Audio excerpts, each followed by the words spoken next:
I'm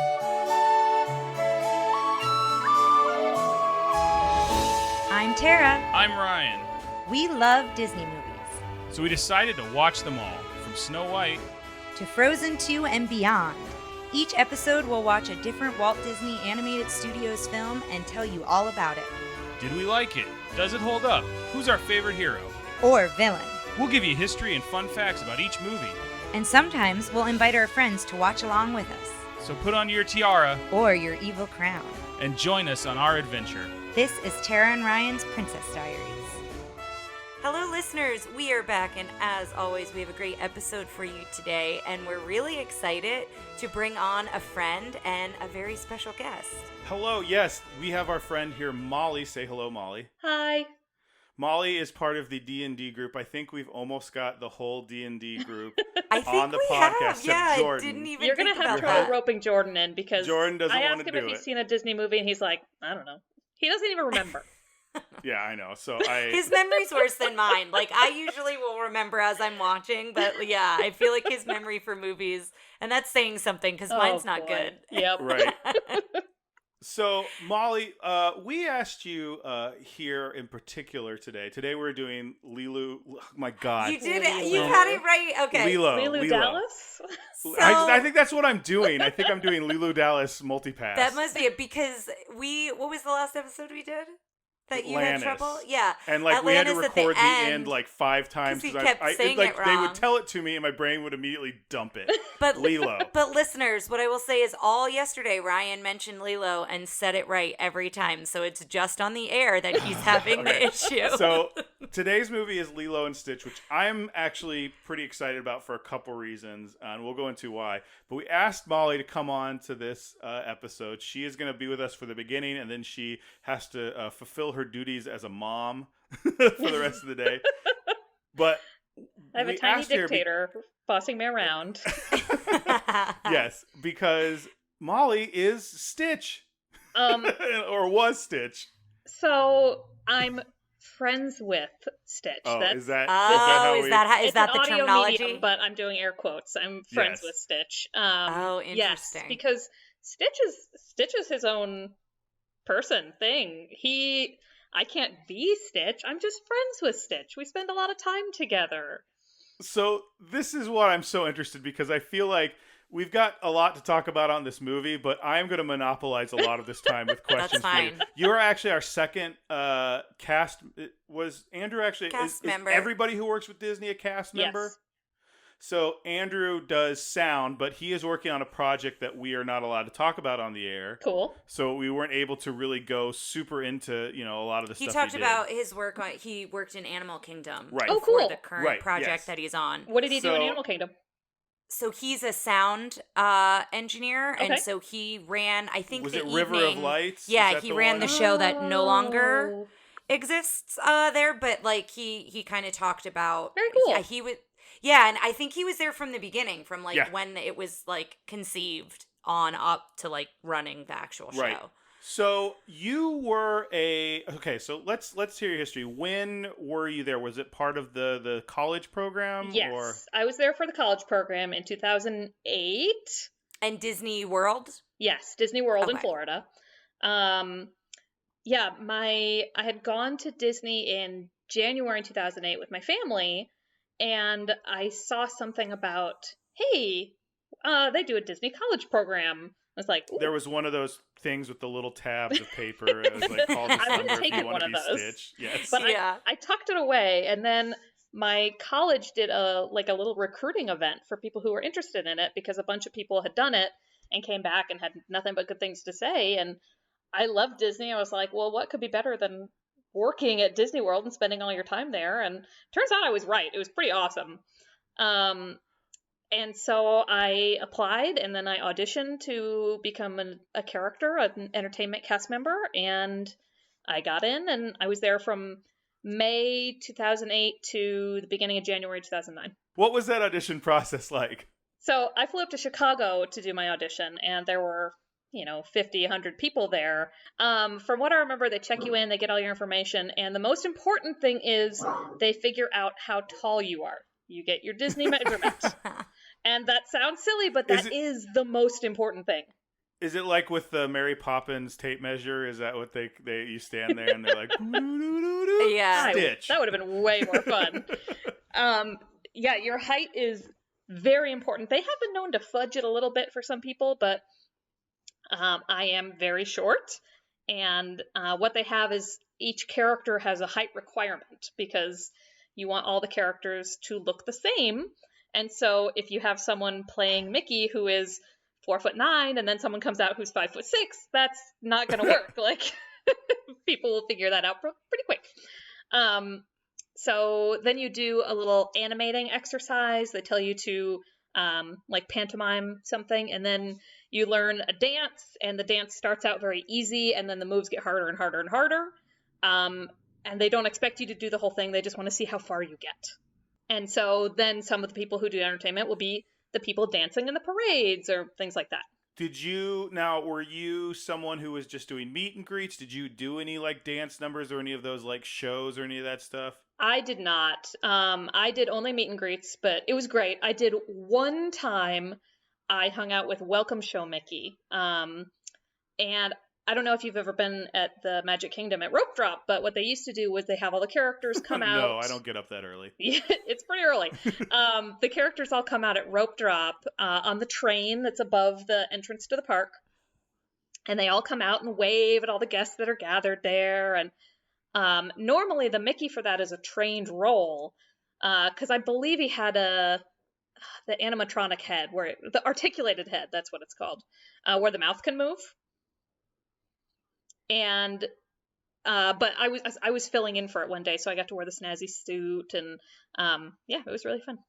Oh, so I believe you said you worked with Welcome Mickey. Now, I know you've got certain vernacular. Do you mean you were Welcome Mickey? Yes. Okay. See, yeah, I already was like, oh, so yeah, I forgot that was a thing. Yeah, the way you said it, I was like, term. I thought it was just like another dude. I was like you don't even know his name. You weren't even like Walter. Yeah, but then you whatever. said the snazzy suit, and I was like, oh wait, yeah, I had to remind myself. Yes, sorry. It's ingrained in me so hard to I get that. Like, it's instinct. I worked at a senior living community that was very similar to where it was like they had a language and things were called, like, it was just, that was their brand. I feel like it's similar with like Apple, and it's like even today. Yeah, it's like every time I use walk some into of those terms. terms. CC's Pizza, and I'm like, they didn't welcome me when I came in, or they didn't offer the blah, blah, blah. I'm super curious about the college program piece of it. So did you get college credit, or like how did it work in that way, or was it while you were off? Was it during breaks in college? Like, no, I was there over a summer, and then it was a summer and then a fall, and you can do just a spring, just a fall, or you can do fall advantage or spring advantage that goes over the summer as well. You can get college credits if you take classes at Disney, if your college allows it. I didn't, because I was there to work at Disney and I didn't want to do classes. I imagine like Minnie teaching women's studies and being like, feminism is... No, yeah. Well, yeah, and the reason I asked is because, so my college, we were in Virginia, and so Busch Gardens did a similar thing where a lot of the instrumentalists, I went to a conservatory, Can you say the word Can I say it normally? Yeah, conservatory. Okay. I usually always say it very snooty. Conservatory. But a lot of... They taught me how to be a lady, and I walked around with a book on my head. Yeah. But a lot of my friends, were instrumentalists, and they had stuff for sound too. Like I had friends who did the sound for Busch Gardens, who played in the shows, who sang in the shows, but it was more like over the summer. So it was like they would come and recruit the college students, but it was like a paid thing where you like stayed on property or like just off property, and then it was like kind of like a summer thing. So that's why I was kind of curious how it worked with Disney, but it sounds like there are a couple different options with Disney. Yeah, and Disney was weird about it because you couldn't be in a tipped role on the college program.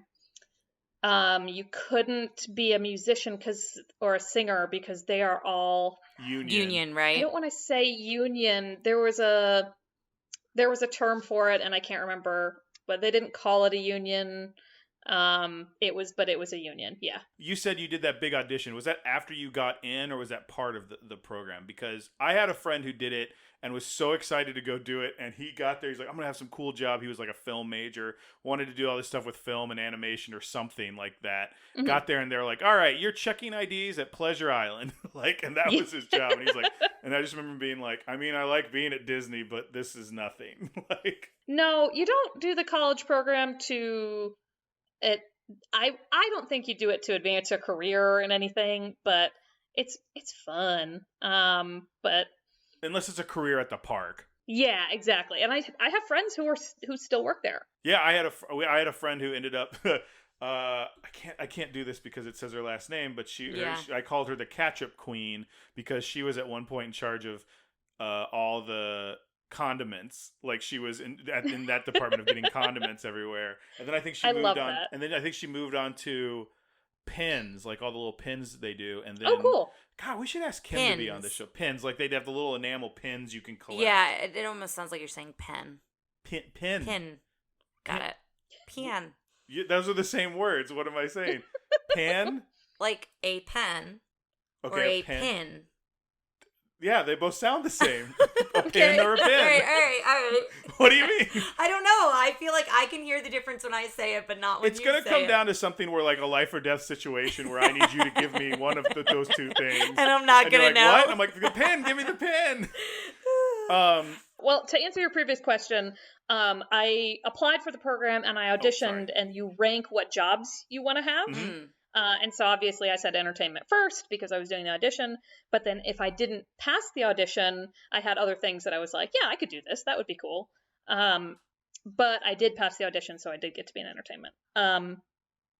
I hung out with Mickey and Minnie, Donald and Daisy, Lilo and Stitch, Dopey, and Pinocchio. I know you keep telling me what that means, but every time you say that, I'm like, I'm sure you hung out with a lot of people. Like, I'm just like, I keep falling for it, but like not falling for it. Because you're Perfect. shorter. Yes. Did they need people your height? Like, was that like a Yes. difficult thing to find? Because I would imagine either very Yeah. tall or very short, like on either side, might be more exactly. difficult to find people to do that. If you're under 5 foot or over 6 foot, they actually say on the sign about auditioning, you will be given special consideration. So Interesting, yeah. As short as I am, I think I probably could have just strolled in and said, yeah, I don't feel like dancing. And they'd be like, okay, great, you're in. Yeah. How often do you find that you get special consideration for your height? Is this a new thing? Was you excited for this moment? The only time I was like, yeah, I saw it and I was like, yes, finally something pays off. Who did you like hanging out with the most? Daisy was my favorite. Now, why is that? Because Mickey and Minnie are nice and sweet and fun, and everyone's excited to see them.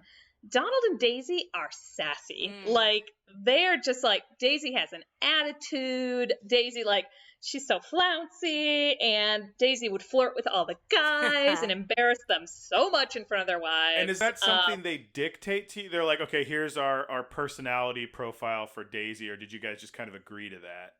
You just kind of figure it out as you go. You see the other people and just steal ideas of theirs that are fun. Okay. Well, and I was wondering too, do you like, I was wondering if you would like hang with the other people who hang with Daisy, but then my thought was, I know, but then my thought was, would well, all you of Daisy's probably friends aren't get together.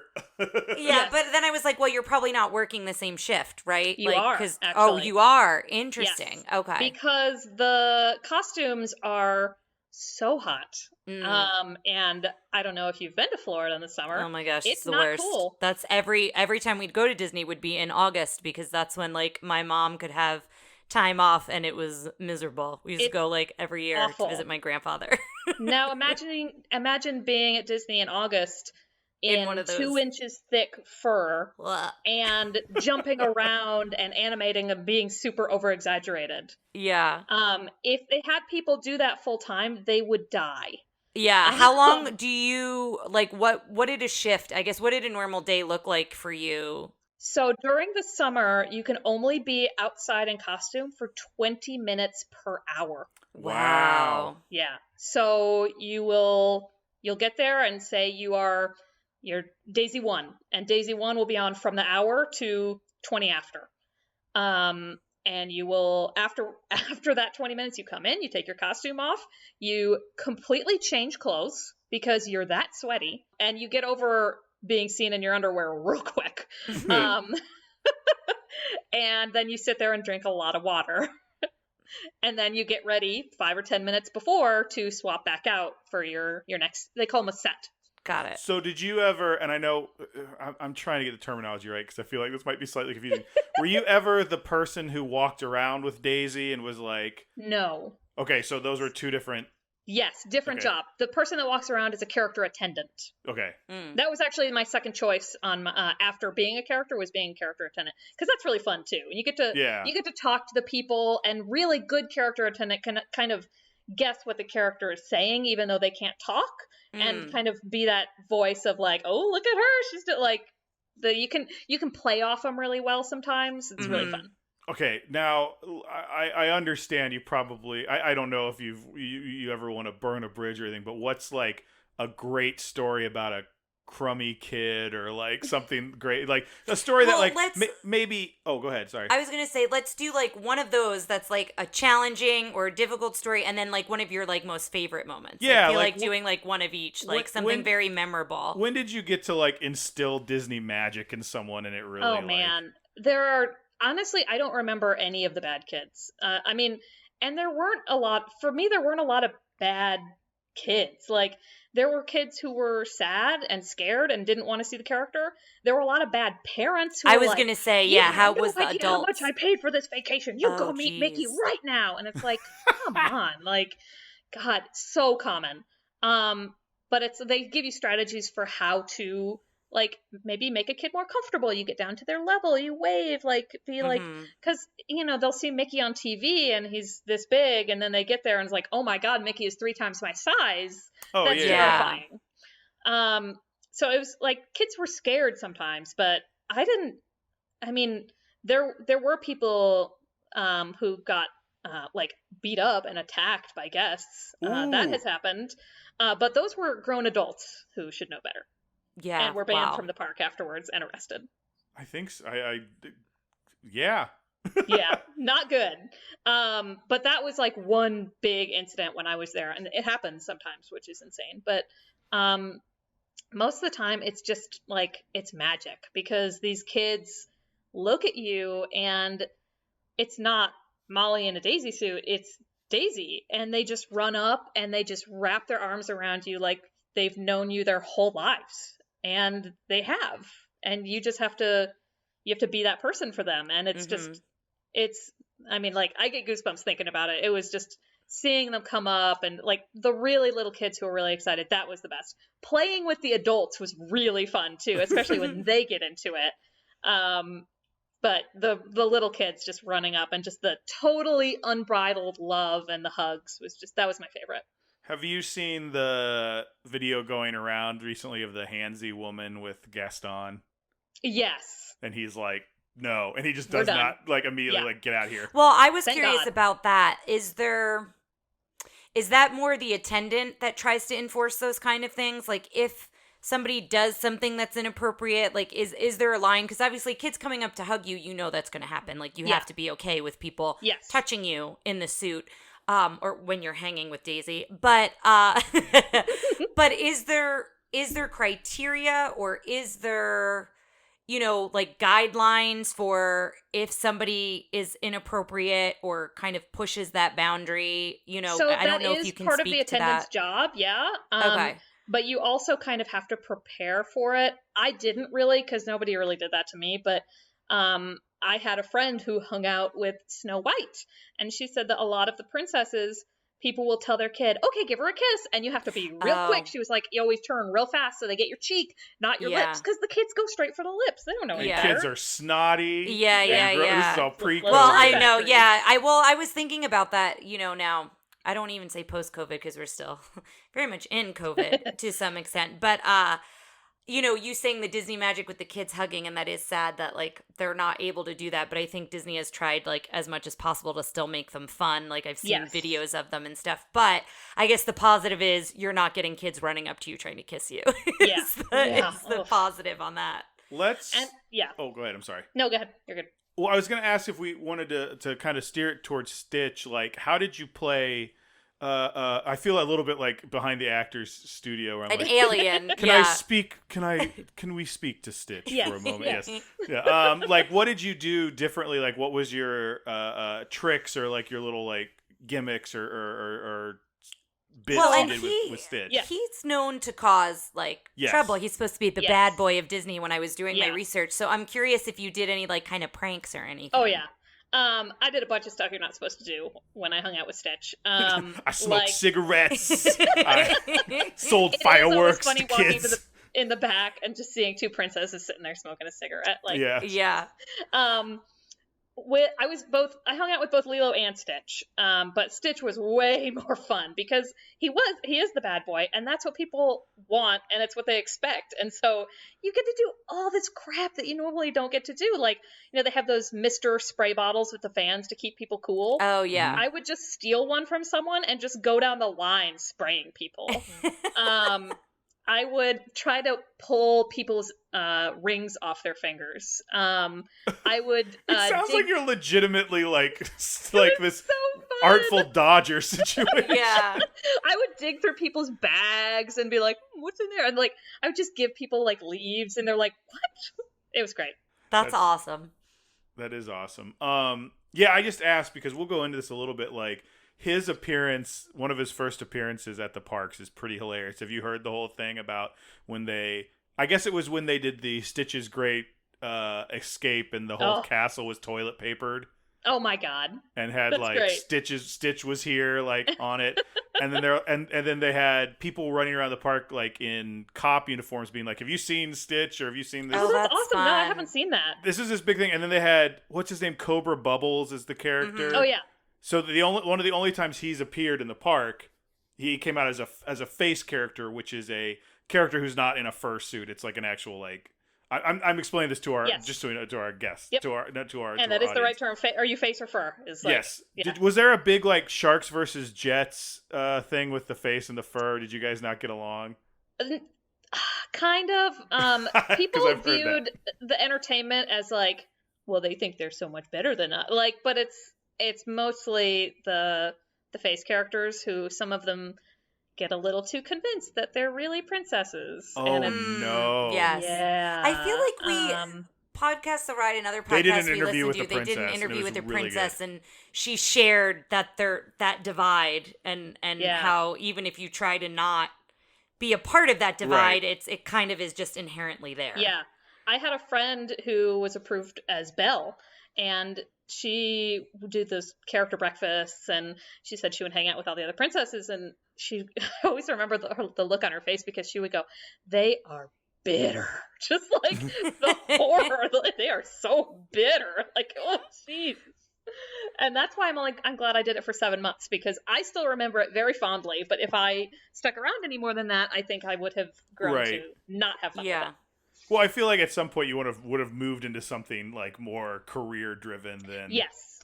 And one of my friends that is still there that started out as a character now does like entertainment direction, and she works on all the shows and stuff like that. That's great. You're also not a performer, so that makes sense. That Correct. You would, yeah. But so Stitch, they have the castle with toilet paper. Cobra Bubbles comes out, makes an announcement. If you see this alien, please call the Galactic, blah, blah, blah. And then they do their normal, like, morning, like, or whatever show they're going to do. And apparently, if you watch the castle, like, Stitch is crawling, or, like, they have Stitch, like, hooked up so they're not going to fall, but they're, like, in the parapets, like, looking around. Oh, that's awesome. really And then they fun. bring out, and then, like, the show gets to the end, but then, like, a big present comes out, and they're like, "What's this?" And Stitch bursts out. And a bunch of people dressed like Elvis and with leis and do all that stuff. So I'll have to, I just saw a thing for it and saw pictures. I'll have to see if I can find an actual video. That's But, Yeah, that sounds awesome. If you could go back and be any character or like a face character, a fur character, or any sort of person, like doesn't matter that you don't look anything like that person, like or that you're not the tall. like you're the given height. like you're given like they're like Molly, we want to give you carte blanche to be whoever you want to be. Who do you think you would be? Man. Sorcerer Mickey, who I'm actually the right height Oh to be. yeah. At the end of Fantasmic, which is my absolute favorite thing in the parks, Sorcerer Mickey comes up out of the mountains, out of the mountain at the back, and like conducts the fireworks. Mm-hmm. And I cry every single time. You can ask Jordan. I wept openly at this when we went. And that is just the coolest thing to me. Just that moment is so amazing. Fantasmic as a whole is the absolute coolest thing. But that moment is just it's magic to me. I know how it all works. I've seen it backstage, but it's still magical. When you go back, do you go to Daisy or anybody and be like, I hung out with Daisy too? Like, do you ever like, is there like a secret code or handshake you do and they're like, you're one of us? There's not a secret code, but if you see someone, like, I would see characters when I was walking around the park when I was off, and the code is I knows you. And so it's like, oh, it's somebody you know. They can't say anything, so they can just go, oh, that's fun. Tap their eye, tap their nose, and point at you real quick. But yeah, I go see the characters, and they don't know, but they can guess because of the way I act with them. Because I'm so used to like, okay, they can't talk, so here's how they communicate, and just like playing into it. Who do you think you would be, Tara, if you got hired and could be anybody? Gosh. I mean, I just asked this question, so it's not like a complete shocker. I know, but I didn't really think about it. I haven't been in so long, so I'm also trying to remember like what characters I enjoyed interacting with. I could tell you, and this probably is no surprise. I would love to be Maleficent. Oh yeah. Or like, I mean, but she's like a big one, so I'm trying to think of like a different one. Be that, yeah. Why not? This is all I imaginary. would love to, and I loved seeing the recently. I follow a ton of Disney Instagram accounts, and what they did for their Halloween, what they're doing for their Halloween, where like everybody's kind of on platforms and you can kind of like walk by all the different characters. The Wicket Queen, I think would be really fun to play too. I think she would be fun. So I guess I'm picking face versus fur. Right. Yeah. I mean, that's probably a good way to go. I this is not really who I would pick, but I just have a very strong memory of my like first trip to Disney World as a kid, and you're gonna laugh. Getting the autograph of Prince John. I have Prince John's autograph too from when I was. I have my autograph book from when I was young. I very distinctly remember that for costume. Yeah. Because A, he looks meaner than he does in the movie, and B, like it was in the 80s when I saw him, and he's from the 70s, and he was already kind of looking a little like old. Because there's the ones that look old that I never want him to change, like the Big Bad Wolf, who has like no presence outside of the park, but has that like one with the tongue hanging out, and like Captain Hook's head looks like it's like almost paper mache. Like there's ones that look old that I'm like never change. Captain Hook could totally be a face character, and he's not, and I don't understand. There's some face characters that aren't face characters that are weird. Jack Skellington. The Jack Skellington one, we've talked about how creepy it is. It's very creepy. It's the worst. Final question: did you steal anything that you shouldn't have taken, like from your job? I feel like I have a Mickey glove. But I don't know where. And I stole the headgear just to show, because it was so hard to describe to people. I was like, I'm just taking one of these. Like you have to wear under the helmet to keep your head. Correct, and it sizes to your head, and then the exterior head clips into it, so it stays on securely, or it's supposed to. It doesn't always, but it's supposed to. Oh, so I have one of those. I don't know where it is, but I definitely stole one of those. I have a question. Yeah. Did you or anyone you know while you were there, was there an incident where like a head would fall off, like when someone's in a park? I feel like that's like a mortifying moment, and I don't know if you want to talk about that. It happened to me once. It didn't come off, but it flipped up, actually, with Stitch. The collar part that tucks into the head was kind of loose, and it's supposed to be like a wire that tucks in there so it stays, and it just didn't. And fortunately, it was with an adult, so it didn't traumatize some poor child. That's good. Yeah. But I immediately went. My attendant took me backstage, and I fixed it, and I came back out, and the lady was there. She was like, "Sorry, Stitch." Aw. She felt really bad about it, which was nice. There's a Wasn't her video. fault. There's a video I've seen of I want to say Mrs. Incredible. I was like, Mrs. Fantastic. That's not right. Mrs. Incredible, where she has like her hair is a piece and then her face is like this, and just her face just falls off.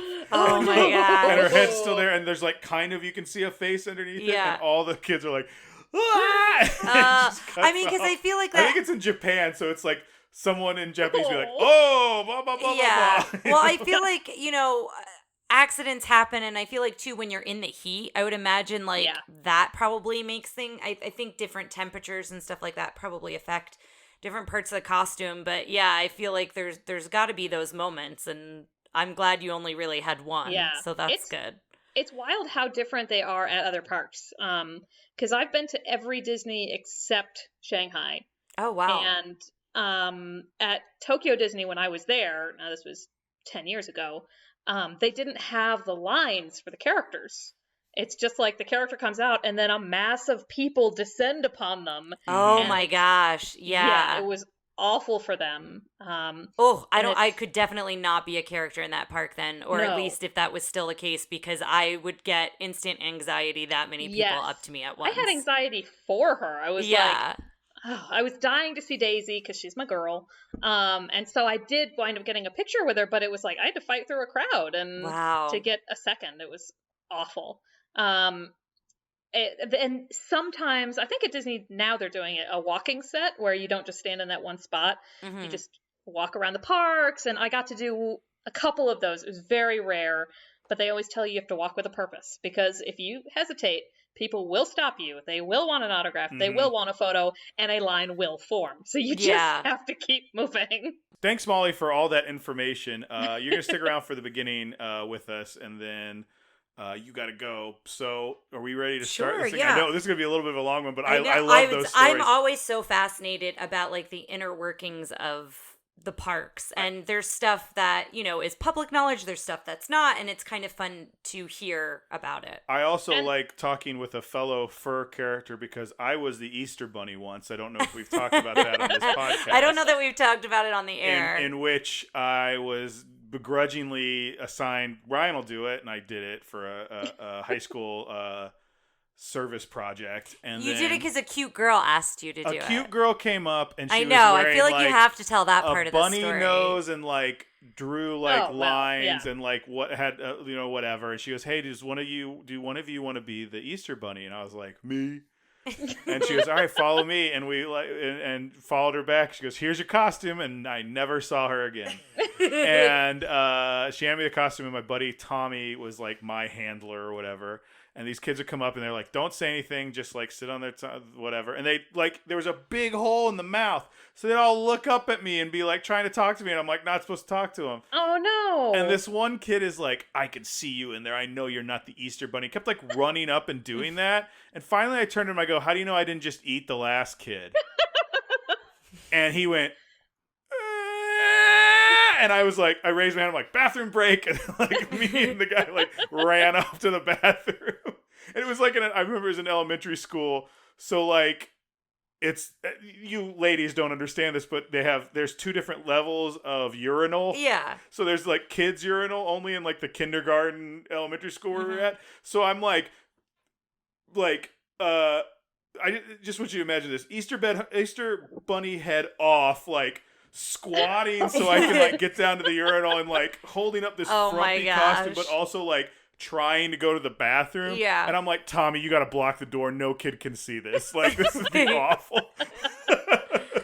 So I just hear him going like, "Oh, you can't come in." They're like, "Why?" And he's like, "Oh," and I'm like, "Just tell them it's flooded. I don't care. Like you don't have to come up with a real reason." There's a gas leak. Very dangerous. Yeah, exactly. So that's my fur costume story. Funny. So let's get started on 2002's Lilo and Stitch. Did I nail it? Thank God. Literally, it went Lilo. It's the worst. Okay. So it got an 86% on Rotten Tomatoes. And it is the second of 3 Disney films that were primarily produced at the Florida Animation Studio. The other two, do you know the other two, Ryan? Was One of them we've done, one of them we've not done Is it yet. Emperor's New Groove one of them? What was They it? didn't list that. Well, just tell me. Mulan and Brother Bear. Right. This one was one that was designed to be done on the cheap. So I had heard some. Oh, interesting. Really? Rumors. Yeah. So it was, but the rumors I had heard is like this one was supposed to be straight to video, and they just released it, and that really wasn't the case. There was a concerted effort for this one to be like Dumbo, where it was we're going to release one that's economically like cheaper. But is going to still hold up to certain things. So they did certain things to make sure it was less money. They had less of a budget, they had less time, they had less people. It was really just one person's the director Chris Sanders, I believe. It was his like vision, so they kind of did a bunch of that with him with the idea of like this is going to be a cheaper one that comes out, and it was funny because it's the one that makes the most money the 2000s. In the 2000s it was this and now I got Princess and the Frog. This and Princess and the Frog are the only two films released in the 2000s that get not only critical praise, but they make their money back in their initial theatrical run. Right. Out of all the films that they came out with. I think other ones get close. This one was like made for 80 million and made like 200 and something million. Yeah. Like you were looking at other ones that were made for like 100 plus. Made for more money and then also didn't necessarily. Yeah, and then we'll go into Treasure Planet next time, but like Treasure Planet is the first one that like they put more money into it. It makes nothing. Like it does bad. Mm-hmm. Well, this one also was nominated for Best Animated Feature. So we mentioned in a previous episode that award at the Academy Awards started, I believe, in 2001 with Shrek. And Shrek is the first one to win. Yes, we're also now in a post-Shrek world, yeah. Which is, I think, part of the reason why this one does well as opposed to the other ones. Yeah. Because the other ones, Disney is so earnest. Like Shrek is, hey, isn't it stupid we're watching a animated movie?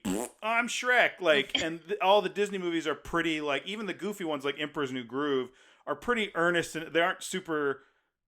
like they're earnest in their storytelling. Like Emperor's New Groove is like making jokes like this is a movie and we know it, but they're not like, isn't this stupid, this is a movie, or doing like the pop culture thing. And I think they're losing a lot of people that way. And then this one comes in, and that whole marketing campaign, which we can get into now if you want. Do you guys remember the marketing campaign, or you want to go with that later? We can do it now. I just wanted to share. Over this and we'll come back. Just wanted to share about the award, and then we can ahead. Swing back. But so it was nominated. It didn't win. Spirited Away won. Oh wow! And it was nominated. One of the best movies of all time. Yeah, so. And it was nominated with Spirited Away, Ice Age, which is funny because now there's a million Ice Age. So the original Ice Age. There are 5. I believe. Spirit Stallion of the Cimarron. Thank you. And Treasure Planet was also nominated. I think Treasure Planet is good. It just didn't do well. Yeah. I remember liking it, but I don't remember anything about it. And I feel like I'm getting part of it confused with Titan AE. Yes. Were they? Yeah. They similar. They both did not do well. But the marketing campaign around this one, because it was one where they were like, the whole story is him kind of like learning to get along with this girl, and they were like, we don't think there's a trailer here. Like, we can't really pick enough scenes that are like interesting enough to do a trailer, so we'd have to do a whole new stuff. And they said, well, we have an idea. What if Stitch is getting loose in other movies? Yeah. So they had like, it would start off and it was like Belle and Beauty and the Beast dancing, and then Stitch accidentally like breaks the chandelier on them, and they're like, get your own movie. Like, that's the thing, is they always go, get your own movie.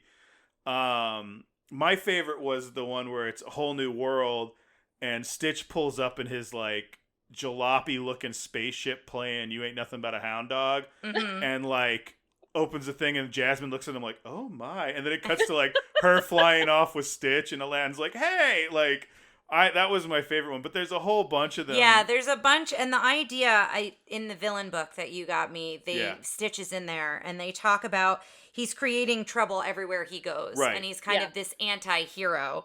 And I mentioned it earlier, but the new bad boy of Disney, that's like what they termed him.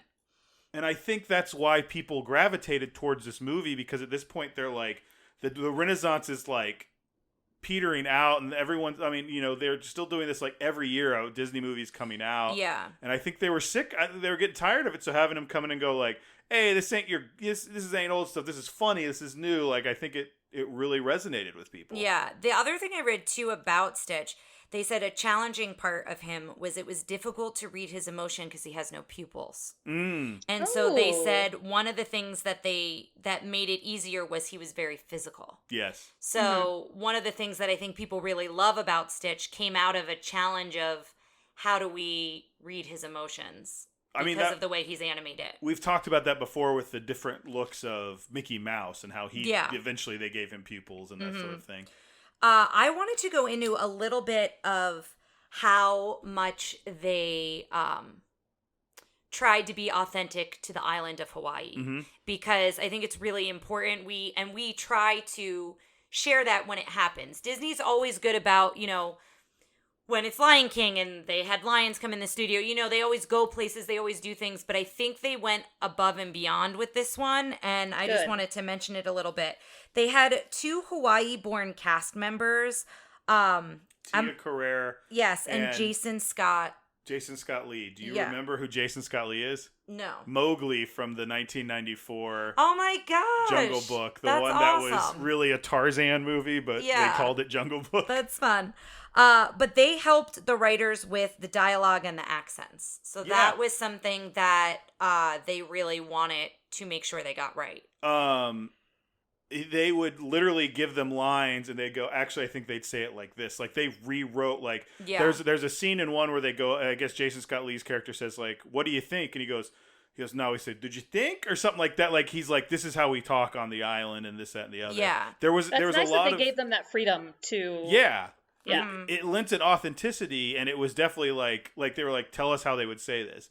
There was actually, they do a lot of stuff with island culture. Did you have the information about the deleted scene with the tourists? No, I don't have that. There was a lot of stuff they actually cut because they thought people wouldn't be into this, but I think it's authentic, where like tourists would pull over and ask Lilo, like, do you speak English? Where's the beach? And she would like the first person came up and goes, hey, where's the beach? And she points to the left. They go, thanks. And the next person goes, hey, you speak English? Where's the beach? And she just looks at them and points the completely other way. And then they go on to the beach and they're like, and she's walking by someone. They go, hey, is the air siren practice today? And she's like, yeah, I think so. And then she goes to the beach. She's like, attention tourists, that is a tsunami warning. If you hear it, there are 100-foot waves coming. And then like it goes off and they're all like, ah, they all run away. It's just That's great. I love there's that. a whole thing about that island culture of like authentic islanders versus the tourists. Yeah. Like, and that sort of thing. Well, they also talk about how throughout the film, almost all the landscape scenes are recognizable locations in Hawaii. Oh, that's really cool. That's what they say. And that supposedly where they are is Kauai. I was about to say, they went to Kauai. Okay. But they said that a lot of, if you're familiar with Hawaii, you should be able to pick out different landscapes really of where cool. they are along the way. The other thing I wanted to mention is they captured a traditional Hawaiian dance from the hula. Disney took a camera crew to a hula school. Mm-hmm. And it's Halau. Halau. I'm not sure. I know. I don't want to butcher it, and I probably just did. But that was the name of the school. And what I wanted to just mention here, and Molly, I'm curious, have you been to Aulani? No, I haven't. Okay. So, listeners, if you're interested in kind of a deep dive into Hawaiian culture and how Disney does it, they do it here, which I think is great. We're going to see it in Moana as well. Moana, we'll talk about it more. But I just listened to an episode. I love her. I will praise her all the time. Carly Wiesel. She has a podcast called Very Amusing, and she did an episode where she talks to like one of the Imagineers who was in an integral part in creating Aulani, as well as like one of the people who's the head of like all the entertainment and all the shows and things that happen there.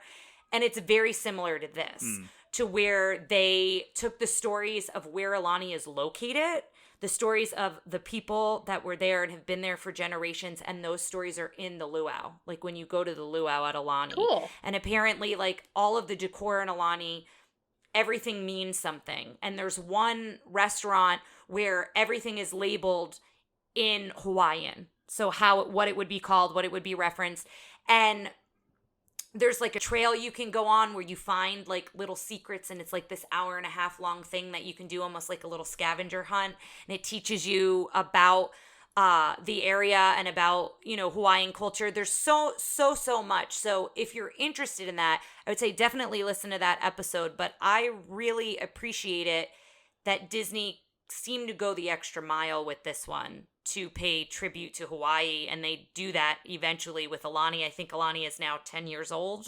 I think it just recently did a 10-year anniversary. And the other thing that's kind of a fun connection to Moana, supposedly David is wearing a fish hook, like the one Like used by Maui's fish hook? Maui. And Maui is a demigod who's a very important figure in Polynesian culture. And how do you say this? Maori. Maori. Maori. So That's Chaboy Boba Fett. Oh. He's Maori. So in both I believe. Maori and Polynesian culture, the fishhook plays an important role in the legend of Maui. So it makes sense that David would also be wearing that. So I thought that was a cool touch too. That's the thing that Disney just knocks it out of the park. Really, in the parks, in the movies, just the attention to detail is always just the more you look at it, the more little things you'll find, and you can just see how much time and love goes into it. And I think we've talked about, like, sometimes they have a little trouble dealing with cultural issues. Sure. Yes, but I and think the authenticity. And I feel like this, they did it right. Well, they did right by it. I mean, again, I'm not Hawaiian, but from what I've read. You know, we're getting to the point, because we talked about the very multicultural cast and crew in Atlantis. Yes. And I think we're getting to a point where we're getting better and better. But, like, if you think about, like, all the way going back to, like, the 70s and 80s and 90s with them, they're like, it's a bunch of white guys doing it, but at least they're like, we went here and we did this, and there's some attention paid. There's not the perfect amount, but, like, I think the animators had a good heart, and whether or not their industry is actually well diversified and all that is another question. But I think the Disney people do a pretty good job, at least doing, you know, they do their due diligence and many cases. It's nice that they're trying. And that's why when I see that they're trying. And when I listened to the Alani episode on Carly's podcast, it was neat because I listened to that first and then did my research for this, and I was like, oh, this is really cool that some of this some of it parallels that they wanted the Disney magic, but they didn't want, like, Mickey and Minnie are not at the center. Like, they show up at the luau, but it's not about Mickey and Minnie. Oh, at Alani. I was like, Mickey and Minnie are in. Yeah, not in Lilo this. Stitch? No, but I like that, you know, that was them being like, we want the island to be like so I thought that was cool. The other thing I have as far as it goes for with the animation, they used computer colored digital cells instead of hand painted, but they were hand drawn is what I read. I don't know if you came across that at all. Well, I read that the backgrounds were all watercolor. Yes, I read that as well, and apparently that was the first to feature watercolor painted backgrounds since Dumbo. And in over 50 years. Again, neat. This movie has a very weird, like, in a lot of ways, connection to Dumbo. Well, and did you read that Dumbo appears? So something to look out for. There's a Dumbo stuffed animal when Lilo and, is it Nani? I think so, but we'll find out very soon. When they're watching the falling star, which is really Stitch's spaceship crashing, there's a Dumbo stuffed animal in the room. So that's something to look out for. So yeah, it is interesting of the weird Dumbo connections to this film. Because the other piece that I read is it takes place in a present timeline. Which was a big thing in Dumbo. And that was a thing in Dumbo and a couple other movies as well. I have a couple more things, but I don't know. Well, I want to talk a little bit about the look of this movie. Yeah. That's okay if I can go off on that for a bit. So it was originally Chris Sanders. This was his idea for a picture book in the 80s that he kind of had knocking around his head about an alien, you know, falling to Earth and, like, not having a home and all that. And he eventually, you know, pitched it as an idea. They liked him and he goes, well, I have an idea and I want to do this. And he wrote out a whole big pamphlet with illustrated pictures, him and this other writer, Dean Dubois. And they, they wrote this out and they sent it to everybody, and they had a very distinct style. And they went, we really like this. You know, it really helped sell the idea, because he's like, it's a weird idea. I need you to see what I'm looking at and how this can actually be cute. Yeah. But this is one of the few Disney movies where he went, okay, this is how everyone's going to look. Now you're going to make them look like this. Yeah. Typically in the past, they'd done the supervising animators and been like, you're going to be, like, what is Jafar going to look like? What is the genie going to look like? And everybody kind of had their own say, and they had a general look that it all came together. But this movie doesn't really look like a lot of other Disney movies. There's a lot of differences, and that's because it's his distinct style. And was he the art director? He was the director, and he was everything. But but he was also kind of that. I have a quote from the art director, and I did not write down their name, from the villain book that said, all the sketches have a roundness that's puffed up a little bit, almost like you could hug the movie without cutting yourself or getting poked by anything. That was a big thing. They wanted to do round. They wanted everyone. They wanted everybody to feel comforted. Yes. Yeah. Andreas Deja, the guy who did Scar, Jafar, all of our great villains, actually is the supervising animator for Lilo. And he came out, he goes, it's very interesting to go in and do this and have someone go, this is what they're going to look like, and hand it to me. And, he wanted to be on this project. I forgot what he dropped off. I think he dropped off of Emperor's New Groove when it lost its serious tone and went and did this. Mm-hmm. All the aliens in this are meant to look aquatic. Oh, interesting. I have something about the alien. I read that, but then I also have something else about the aliens. Did you read about the Winnie the Pooh connection? No, let me... Yeah, go ahead with your thought. So all the aliens, they wanted them to look aquatic so that it would connect to Hawaii. Like the idea that like it's kind of like they wanted the themes to match, so it like there was kind of a connecting line. Like they still looked alien, but at the same time they fit in this environment. Yeah.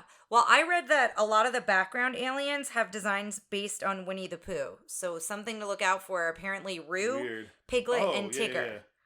Yeah. So we'll have to see if we can kind of spot them at all, because I don't know, I found that kind of interesting that they did that.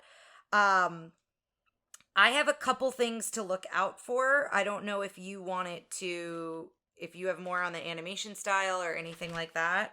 So there's a sandcastle that they build during the Hawaiian roller coaster ride, and it's the replica of the Sleeping Beauty castle.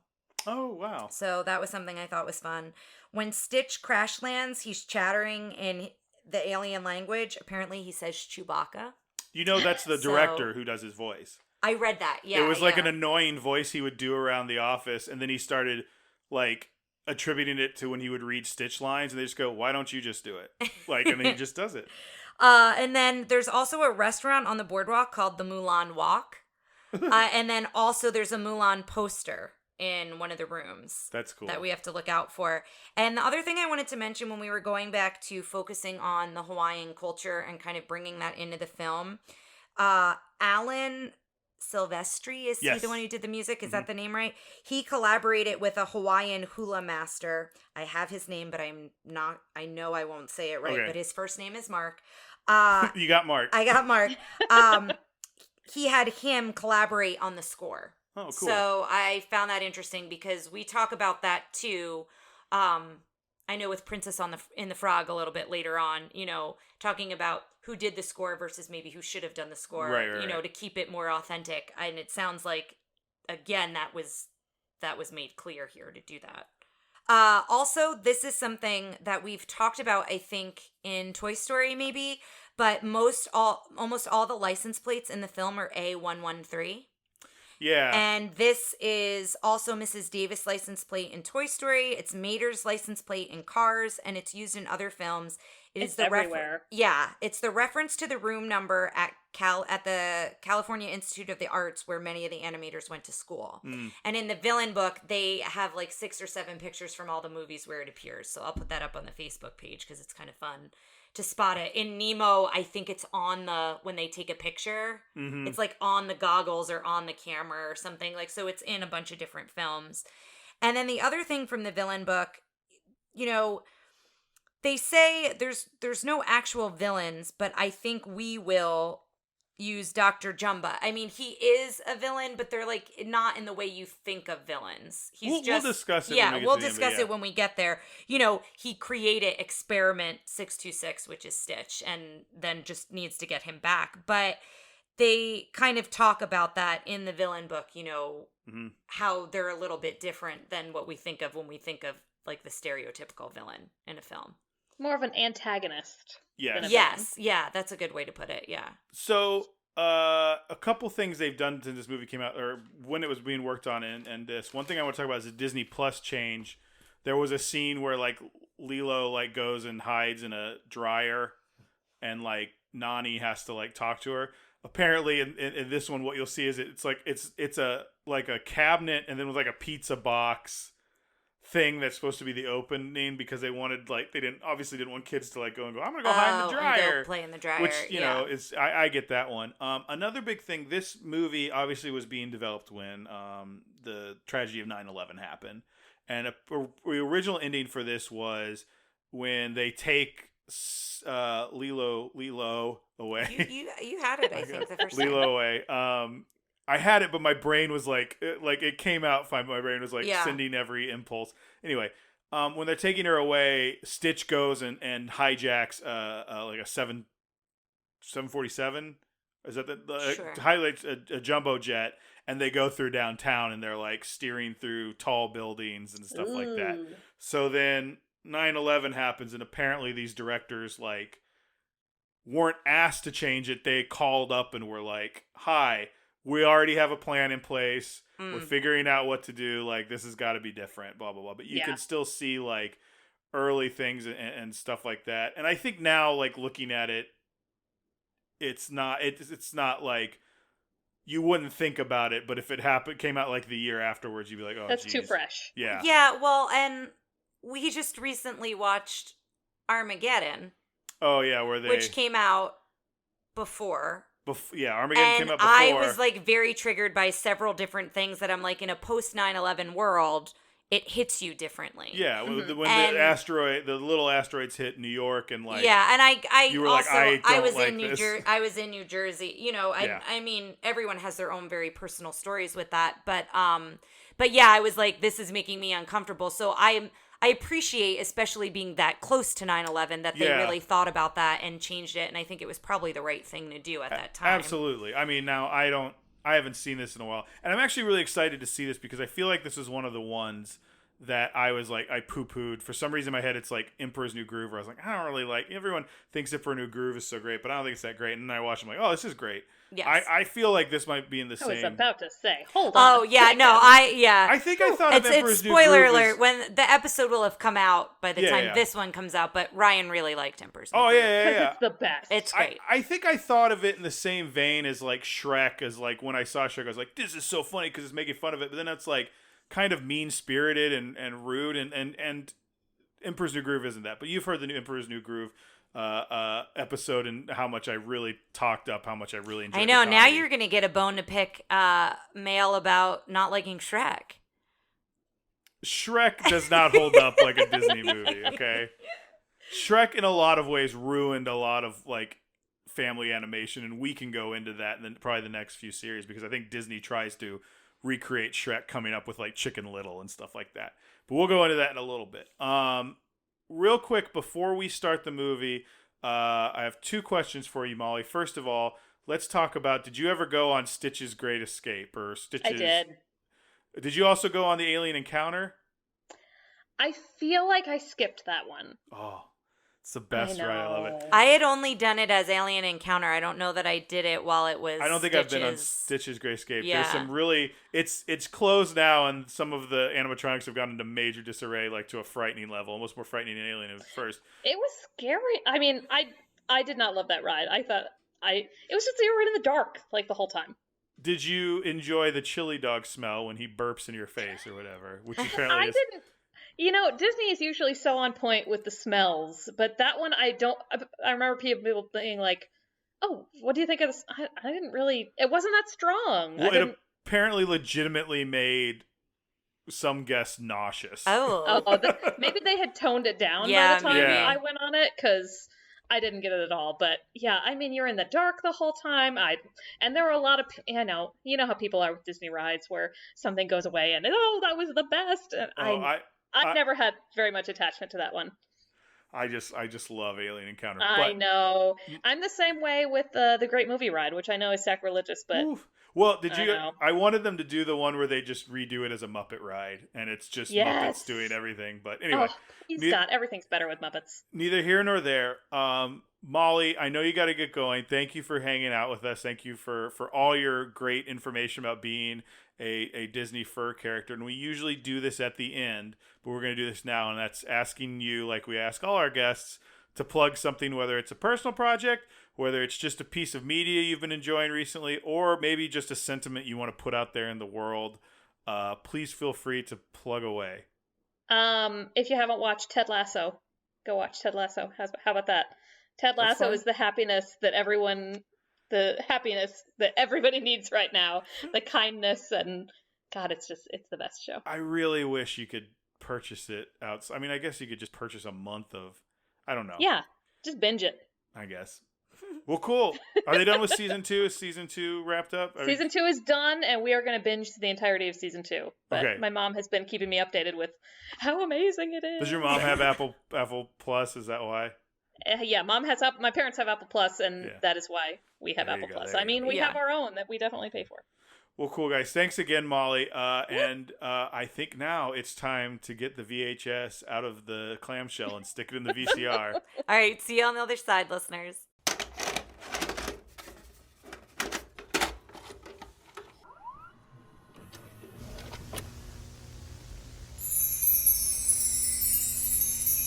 Aloha, listeners. We're back.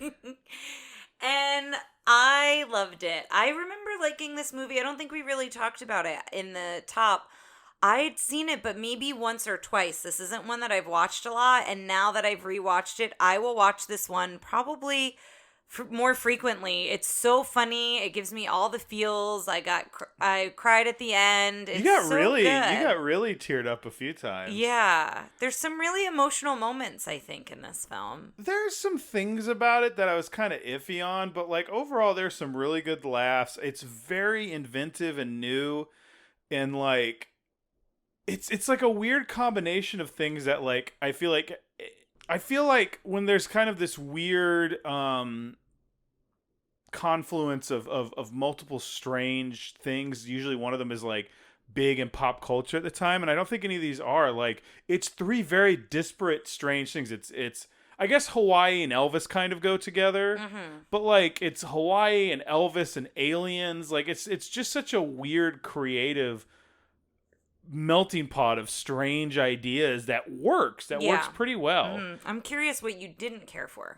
Some of Jumba's humor was like too winky. Like when they started playing like hot potato, back and forth, like him, like I kind of like Stitch having some kind of like weird cultural, like pop culture sayings because he's been living with his Earth family and he's been reading all the books and things like that, so he could have picked stuff but like up. Jumba doing it, he just felt like a weird goofy character. I see. Yeah, like there's that.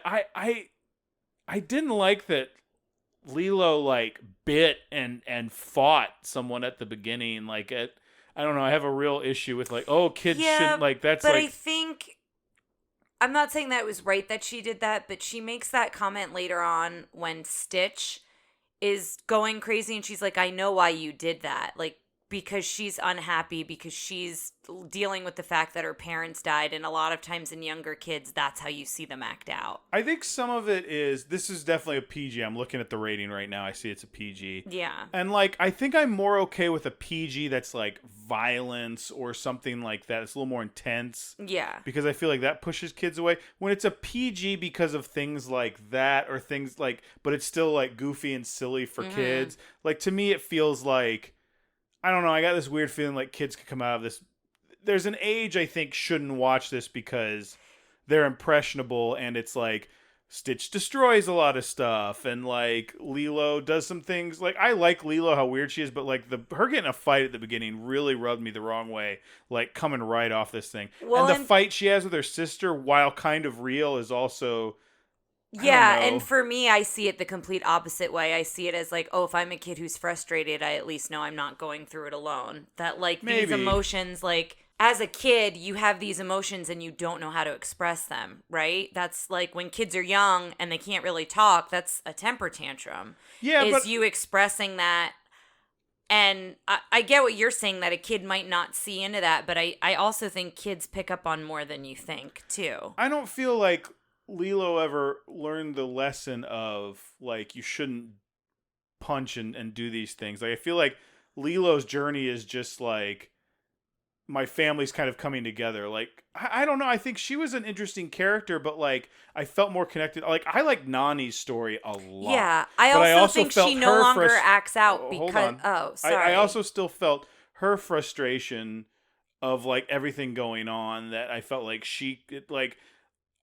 I kind of found myself getting mad at Lilo. I was like, stop doing these things. And like Stitch is doing some of them, but Yeah. I don't know. There was a little of that in there. I don't that's what know. bothered me. I feel very defensive of Lilo with like what you're saying because I look at it as she learned her. I don't even know if it's the lesson learned is like she was frustrated, she was angry, she shouldn't have done what she did. She tried to apologize to the girls, and I think as her family comes together and as she gets normalized, the other thing about children is routine is key. They need a routine, and Lilo had no routine. So that also causes chaos. I'm not putting her at fault. I just felt out of everyone there, I felt she had the like less of a lesson. I didn't like her arc as much. I thought she was an interesting character, but like Stitch learns a big lesson. Like Stitch is also like, I gotta be honest, Stitch kind of sucks at the beginning. Yeah. And I think that's to bring him to the end. Like that's why he's in your villains book. Like he is meant to be a villain. Like this movie is, what if a villain turned good? And I think they do it in other movies, not better, but like with a little more of like, this is a like super, like there's a movie called like Megamind with Will Ferrell where he's a super villain and he becomes a good guy. And there's things like that where I think it does that. But I think this is definitely, they don't tell you this is a villain becoming good. It's like everybody doesn't like him. So I liked his arc. I don't know. That was just my thing. Is like I thought I was going to like this as much as I kind of had a turnaround on Emperor's New Groove. I liked the characters more than I liked the movie, if that makes sense. Like like if I saw Stitch or Lilo at the park, I'd be like, oh my god, it's Stitch and Lilo. Yeah. Like, and I'd watch the movie again. It was I just didn't like.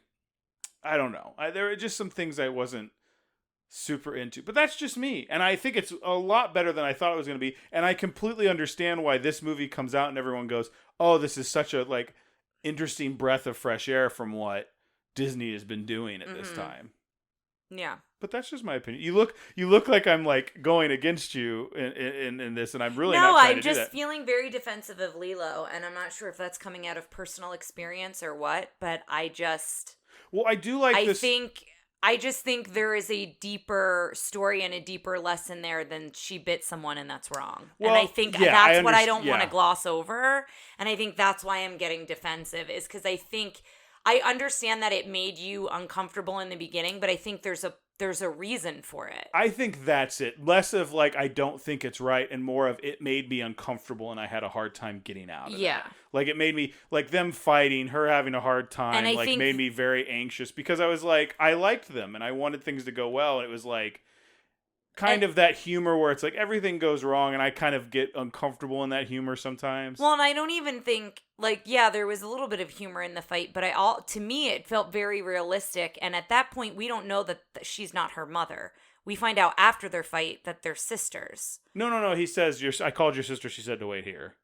Oh, that was right. actually a big thing right. I read in the test screening. Is everyone did the same thing I did, where they were like, I can't believe her mother's yelling at her like that, and it's like, no, they're sisters. So they had to do some more. That whole scene where they're in her room and she's kind of brings her the pizza. Yeah, that's what I'm talking about. It was rewritten to be very like, hey, we're sisters. I guess that's that's just I have a hard time with it because the scene, it's that kind of stuff. Like there's real issues of like people in loving homes who are being taken away, and because of like maybe it's like that situation could really happen. I think maybe that's the problem I was having with it. Is I was having a hard time with that when like Cobra Bubbles is like trying, at the end where she puts him in the car and he's like, maybe you need her more than she needs you. Like that really like bothered me. And I don't think it's again a fault of the movie. It's just that subject matter I had a hard time with. And maybe if I watch it again, I'll like it more because I'll be more I'll know where it's going. Yeah. But this first viewing, I was having a hard time with it. I think it's definitely something to mention here at the top that it could potentially be triggering depending on your past and, what your family makeup is. Yeah, I well, guess I should say. That's a really good point. Is I think it's important to put an unconventional family in one Yeah, that's not necessarily I think- doing perfectly on film. I think, yeah, that was very good, but I think obviously it stirred up emotions in both of us, so it's something to I'll be talking mention. about it with my therapist during our next meeting. Okay. I watched Lilo and Stitch. I think we should go ahead and dive in. It starts off. I love this whole cold open. Well, first we have to talk about the Disney castle. Oh, the Disney castle. So the shooting star that goes across it is like a spaceship flying a green beam, and then like it gets zapped up into a like an abduction scene with a tractor beam. So I thought that was really cool. I'm enjoying that they're manipulating the castle. We're seeing that more and more, that each Disney film has kind of its, it relates to it. So I think that's kind of fun. But yeah, the opening credit is all about the aliens and how Stitch was made and what Stitch is. And you get this world of the aliens. It's the Galactic Federation, and he's Experiment 626, created by Dr. Jumba, who's like, no, I would. He's got this like weird Russian accent. Yeah. And he's like, I would never do this. And they find him guilty of genetic manipulation and creating this thing that's only made for destruction. Well, and you find out he's like fireproof and bulletproof. He's all these things, but water's the only thing that's kind of difficult for him. They're like, well, I think it just was kind of like he can't swim. It never feels like a kryptonite type no thing, it more seems like he's put upon. Yeah. But so they lock him up, and they have these lasers trained on him. And I liked the laser technology in this. Every time the laser's shot, which they do a little bit later, they're not like laser beams. They're like liquid. It's like goo. And I thought that was kind of a cool thing. Well, and I think it goes with the aquatic theme. Like all of the, all of the aliens kind of having this very aquatic look to them, like you mentioned. And even in space, when Stitch goes into hyperspeed a little bit later, when he hits the larger ship, it almost looks like a wave that goes across it. So there's a lot of like aquatic, water stuff. And water things in that. What world. is the I hope you wrote this down. What is the like bounty hunter's name? Like the second in command, the big giant guy. Yeah, I've got him. Gunta? Captain Gantu. Captain Gantu. Yeah. Like he looks like kind of a whale or a shark kind of thing. He's and really he's cool. So big compared to everybody else. He's so big compared to the world of the aliens, because when he goes through doors, he leans down. It's obviously not made for him. But they put Stitch in this thing where the guns are only trained on his DNA, so he figures out if he spits on things, it'll shoot him, and that's how he gets out. And that's actually in the ride. Like the ride is they put the guns on him, and then his animatronic like squirts water onto the audience, and that's how it starts getting away. They figure out that when he gets away and he gets in this escape pod and he goes into hyperspeed, they figure out he's going to land on planet Earth that they're not familiar with, and he's going to land. They think he's going to land in the water, in which he wouldn't survive, and then they see he's going to land on this tiny island in the water, and it's Hawaii. It's Hawaii, and it's funny because she's kind of like great. Like as they like zoom in, she's like, it's all water. We'll be fine. It's like dude, island, great. And so then we cut to that's when we get the credits. Well, they also talk about, this is when they find Dr. Jumba guilty. They put him in prison, and then Bleakley. I thought it was Beakley with a B. No, Bleakley. Well, he comes in and says that, you can't just show up on this planet, and they have a mosquito. The mosquitoes are very sacred, and it's a wildlife preservation because of the endangered mosquito. Because of the endangered mosquitoes, and it comes full circle. We find at the end of the movie, spoiler alert, Mr. Bubbles used to be in the CIA, and so he is familiar with aliens, and he saved the planet by convincing an alien species that mosquitoes were endangered and they couldn't blow up Earth. So it comes full circle, but I think the endangered mosquitoes bit is very funny, especially if you're someone who most people have dealt with mosquitoes and they're annoying, and well, it's just it's just a really funny. I get bit a lot that too, happens throughout. I get bit a lot too, but I feel like I go out there and I come in and like a day later I have bumps. I'm like, I didn't even realize. So they get Pleakley, and he's like, well, we have to go. We can't just invade it. We can't blow it up. We can't do any of this. So they say, well, we have to bring somebody who knows who it is. So they go get Jumba. Yeah, and they take him out. And then that's when the song and the opening credits happen. Yes. And the song is it sounds like a Hawaiian song. Yeah. And it opens with the fish with the sandwich in the water with Lilo. And Lilo is swimming, and you're kind of getting introduced to her world and her life. Really beautiful stuff for hand drawn here. Yeah. I think.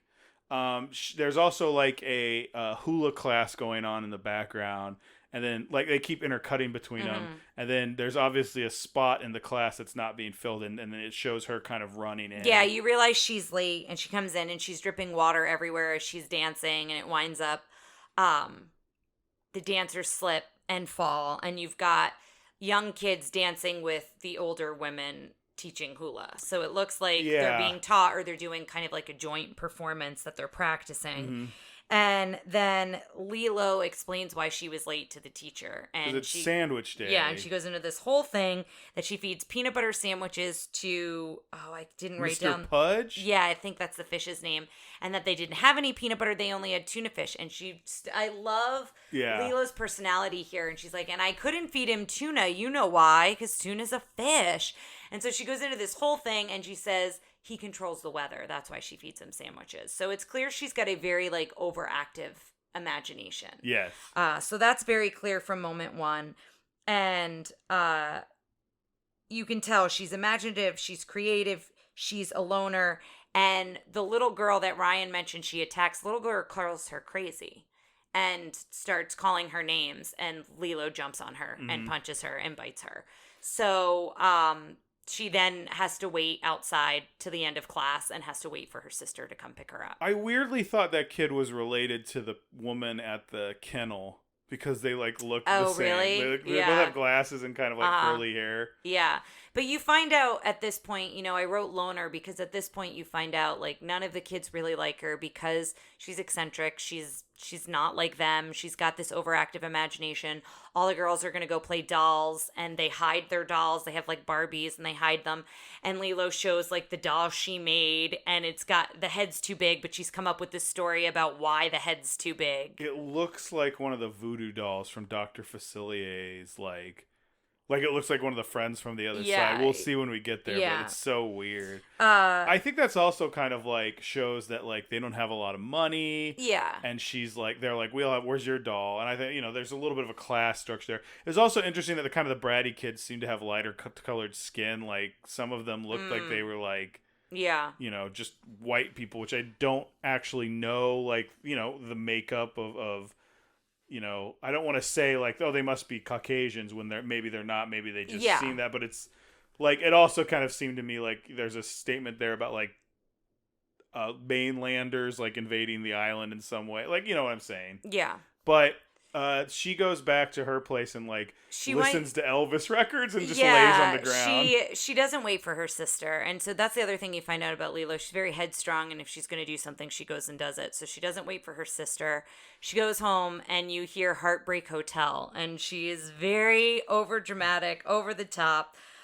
She's like locked the doors and nailed them shut. Yeah, so her sister can't come in, and she's singing Heartbreak Hotel, and I love when she's laying on her back and she's just mouthing the words. She's not singing it, but she's mouthing the words, and then she goes, "Leave me alone to die," and like puts her head down. When she was mouthing the words, I was like, oh man, that must have been really hard to do if she wasn't, how do you animate something she's not actually saying? Yeah. And then I'm like, you idiot, like it's all animating. It's all, not actually saying something. But it's a really good scene, but you realize that the sisters butt heads a lot, and again, you realize, that things are not all, there's a lot going on in this house. And she's trying to get in the house and the sister can't. And then the social worker shows up. And then the sister is, of course, freaking out because the social worker is here to see how things are going.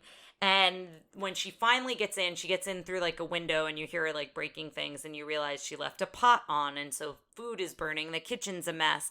And then Lilo is trying to say all the right things about how good, she is with her sister. And then she says because her sister's pantomiming behind Bubbles. They've been coached. She's been coached, like, this is what you need to say. Yeah. And she's like, she disciplines me all the time, 3 times a day. With bricks. Yeah. And so it's this whole thing. And then she's in the living room, and there's a practical voodoo book, and she's got spoons. So and weird. Each one of her friends are the spoons, and she puts them in like a pickle jar. Is that what it is? Yeah. With, like, brine still in it. And she says, my friends need to be punished, and then shakes it all up. And basically Bubbles, after all of this, says to Nani, you've got 3 days to change my mind that Lilo doesn't need to be taken. Like, Bubbles, to be separated. I don't know that we've said this on air, but voiced by Vin Rhames. And is exactly what you picture as Vin Rhames. Except every time he took his sunglasses off, I thought his eyes weirded me out. I don't know why. Yeah, they were just... They felt like they were a little too far on the sides of his head almost. It was odd. So this is when that fight happens that Ryan mentioned earlier, and it's a pretty intense fight, and it does feel very realistic. It feels like a very realistic fight that you might have. And then some time goes by, you realize it's nighttime, Lilo's now in a nightgown, and her sister comes up, gives her a piece of pizza, they apologize. During the fight, though, you realize how much alike they are. They're both kind of stubborn and headstrong, because then they both scream into a pillow. They both go into a separate area of the house and scream into a pillow. They're both frustrated, and they apologize, and they say, they're better as sisters than her being a mom. And, that's not obviously the role she saw herself in. So I think that there was a moment to show that. I will say I really like when later they show the way the way they discuss what happened to the parents. Yeah. Where Stitch looks at the picture and she goes, that's my mom and my dad. It was raining and they went for a drive. And then that's it. Yeah. And that's probably all she does know, because she's still on the younger side. So there could be something to that too. And what she remembers, if she remembers they went for a drive and then they didn't come home. Mm-hmm. And that's the other thing about Lilo is everybody leaves. Like that's kind of, she wants somebody who will stick around. And this is also when we see all these pictures early on in the opening credits. Yeah. You see her take a picture of a tourist who's got very, very bad sunburn, where he was wearing a shirt, and you can see where the shirt was because that's the sunburn lines. And every time this tourist goes to eat an ice cream in the film, throughout the whole film, he never gets to eat it. The ice cream always drops before he eats it.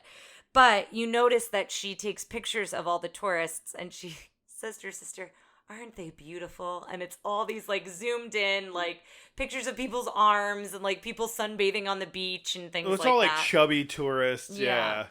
So then they see a falling star, what Lilo says is a falling star. Her sister is a little suspicious of it because it is bright green and making some sounds. It's like you can hear Stitch screaming. Yeah, and you see the playfulness of the sisters here. Maybe what their relationship was before they lost their parents, where Lilo's like, you have to get out. I need to make a wish. I need to make a wish on this star. And the sister is like, oh, gravity. I lost gravity. This happened the other day. And she's like falling on a Lilo. It's a cute moment.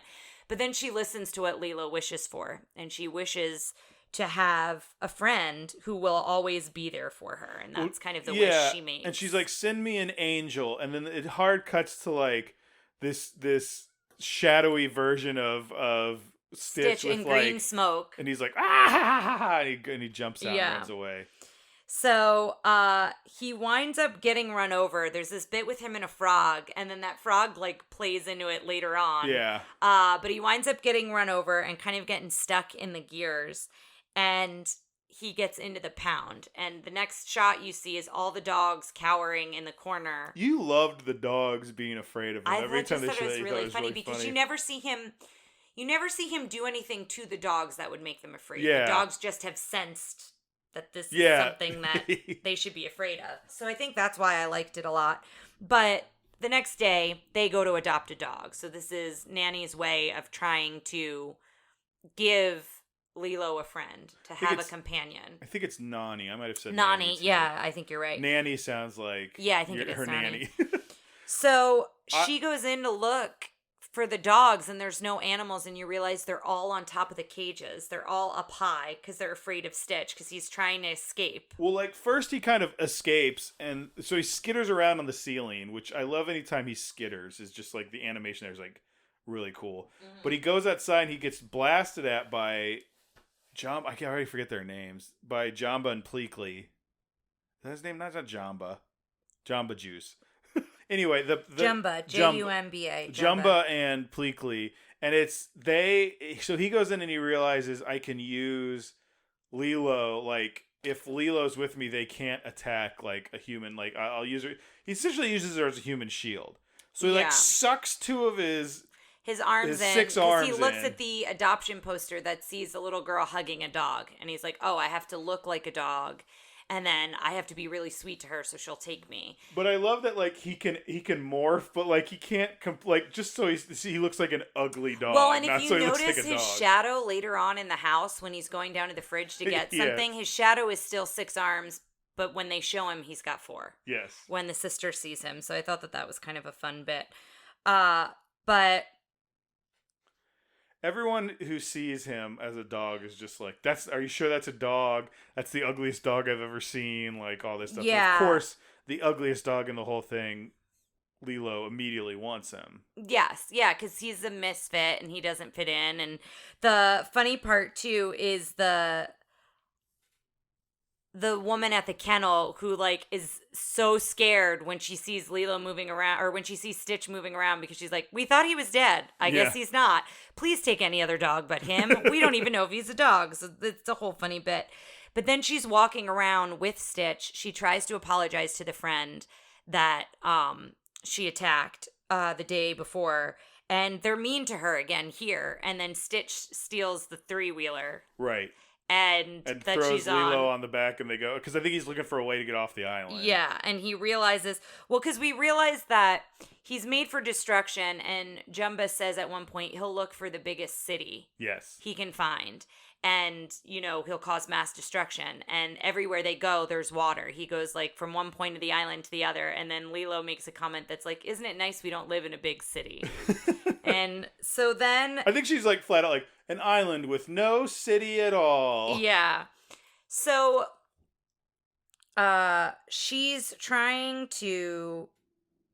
I don't have this beat for beat. So the next thing I talk about is the Elvis montage. So I don't know if you... I think that's... So first there's a montage where it's just her, like her and Stitch going around, and Stitch kind of sucking, like being kind of a brat. Yeah. And then like they bring him, do they bring him home at this point? And she talks I think they bring him home because I think Bubbles is the one that says he has to be a model citizen. Oh, and that's it. And you have to get a job because Nani has a job. And at a luau with a dude who's a fire spinner, David, who's obviously into her. And there's a meme going around where Lilo goes like she's like, "I can't go out with you now because I have to take care of my family." Yeah. And then Lilo's like, "She likes your butt and your fancy hair. I've read her diary." And he goes, "She thinks it's fancy?" And the meme is like, I love that he's like, "Oh, of course she likes my butt. Like it's a great butt." Like he's like, "Yeah, okay, I get it. Ooh, she thinks my hair is fancy."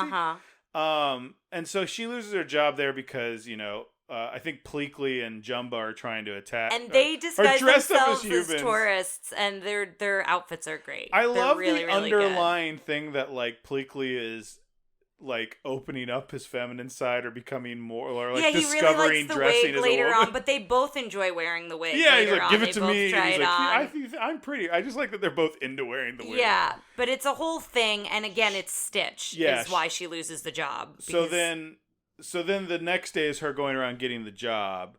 And Bubbles has basically said, "These are the things you need to do." Yes, and she has to bring Lilo and Stitch with them because she's trying to look after them, but they keep screwing stuff up. As like Lilo's trying to make him good by making him like Elvis. Yeah. So she's taking him around. She's trying to make him do Elvis things. Like she teaches him. I forgot the first thing. So I've got the whole thing, but something we need to mention that I skipped in my notes. She also, after Nani gets fired, she talks about Ohana, meaning family. Yes. That happens as well. He sees the picture. She talks about Ohana means family. Nobody gets left behind, and nobody's forgotten. Nani's trying to get rid of Stitch because he's destroying the house. Yeah, and so she is trying to tell that to Nani as well as explain it to Stitch. Like, you can be good, and, like, this is how you have to do it. And at one point, he calms down when she puts that lei on him. He does get calm for a moment. Yeah. He gets very peaceful, very calm. And this is what she kind of tells him. And then the other thing he does that we didn't mention that's kind of funny, earlier in town, he sees this monster movie of city of San Francisco being like destroyed, and he rebuilds it. She goes, well, what can you do? And why don't you try building something instead of destroying it? So he builds this huge model of San Francisco and then destroys it. So we're back in the Elvis montage. She's teaching him how to do this Elvis stuff, but everything he does ends up like making it so Nani doesn't get her job. But my favorite one is the one where she sees the old woman. She's like, Elvis is a lover. She's in need of some loving. And he like sits and looks away from her and then just holds her hand. Yeah. Well, so the whole thing is dancing. So first they dance. That's what it is. Then she goes, he also played guitar and he plays along. And when he plays guitar, he breaks all the windows from the sound. Then it's, he had a face of romance. So that was the part you were talking about. And now you have to dress like Elvis and put it all together. And so at first it's going really well. He puts it all together. He's dancing on the beach. And now Nani is trying to get a job as a lifeguard at this beach. It's going well. They think they have something. And then the tourists crowd him and they're flashing their cameras at him and he freaks out. And then he gets aggressive with all the tourists. Mm-hmm. And so this is kind of like her last shot to get a job and it doesn't go well. And then also to backtrack, because we forgot about this, and these are two major things too, is the Ugly Duckling story happens before all the Elvis stuff. So he pulls out the book, The Ugly Duckling, and Lilo explains it. And this kind of plays a big part later on. And the next morning, she goes, you strike me as an Elvis fan. I think you'd like the king. And then she goes into Nani's room the next morning and she goes, look what he can do. She goes, watch. Yeah. And she puts his fingernail on the record, and then when she opens his mouth, it plays like a speaker. And then she closes it. When it closes, the music stops. And it's suspicious. So I apologize for that. My notes were a little jumbled, but jumba. Yes. But yeah, so after she teaches him the criteria of like Elvis is a model citizen, like this is how you can be a model citizen, it obviously doesn't go well. Is this the surfing part? Yeah, and David sees them kind of down and out, sees them frustrated, and he's like, well, I might not be able to help with what's going on, but I know something that can cheer you up. And so he takes them surfing, and this is the Hawaiian roller coaster song, which is so good. And there's a big montage of like them going surfing and Stitch kind of watching those three interact as like a family. And then like not really interacting with Stitch because he did pretty much ruin the whole day. I don't even know if that's it. It feels like he's off on his own accord. Yeah, like it's clear part that of the group yet. Yeah, it's clear that he hasn't really fit into the family unit. But I think there's probably also a little bit of like frustration with him as well. And then he finally drags the surfboard over and he asks, basically, can you take me out on the water? And this is where Jumba gets very surprised because now he's seeing Stitch, the water.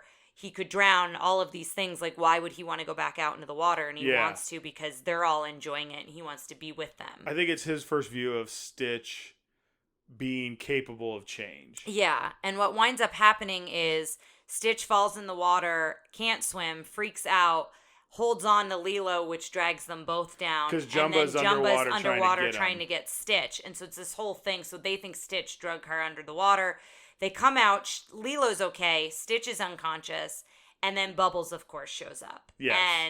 And also when they're looking for jobs, Bubbles is in the background of some of those jobs.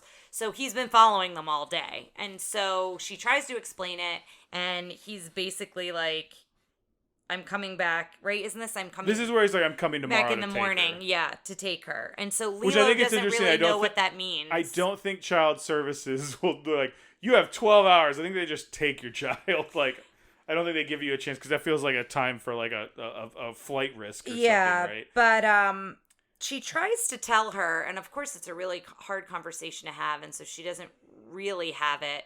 She sings Aloha Oi, and translated it means one fond embrace until we meet again. And so she kind of sings that to her and is trying to explain to Lilo what's going on. And that's when Stitch sees the picture of the family later on under her pillow. And she explains what happened, what we mentioned before. And he's like flat out leaving at this point, and Lilo just watches him go. Yeah, she's like, you can stay if you want, but I get it if you want to leave. We could make this a family if you want, but you can leave. And what she doesn't realize is Lilo's trying to recreate the book. The ugly duckling, the duckling's all alone, and then the family comes to find him. Mm-hmm. So Stitch... I don't think I got that till you just said that. Yeah, but... so I don't think Stitch is leaving her. I think he's trying to find his own family. He doesn't feel like he belongs with them. So he's trying to find, like, he wants his family to come find him because he goes into the woods and it looks almost identical. And he says, "I'm lost," which is what it says in the book. Well, he says it's a Jumba because Jumba comes to get him because this is when they're fired, right? Yeah, this is when basically the alien council's like, you've had enough time. And we keep cutting back and forth to that throughout. But they're like, you've had enough time. You guys are fired. I'm going to send... Gantu. Yeah. And then Jumba's like, well, now we can do things my way because I'm fired, so I don't have to follow all these rules. David comes over and tells Nani that he's got a job opportunity, so she leaves. But then Stitch comes back, chased by Jumba, and there's a big fight in the house that destroys the house. I do like when Jumba starts dancing to Hound Dog, though, because Hound Dog's on That's the radio. another thing I didn't like. Is like, oh, I love this song. It's like, you don't. Why would you know this well, song?